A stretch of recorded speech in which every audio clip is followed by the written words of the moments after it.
Pendant la digestion, la plupart des aliments que nous mangeons sont transformés en glucose, couramment dénommé glycémie.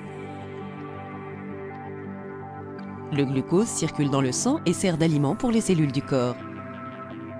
Mais les cellules ne peuvent pas absorber le glucose tout seul. Il faut tout d'abord qu'une hormone dénommée insuline, produite dans le pancréas, se lie à la surface des cellules. Dès lors, les cellules du corps sont activées et sont capables d'absorber le glucose.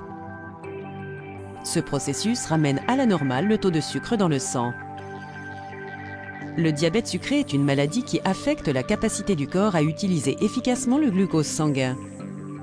Dans le diabète de type 1, le pancréas ne produit pas suffisamment d'insuline. Le glucose ne peut donc être absorbé pour ravitailler les cellules.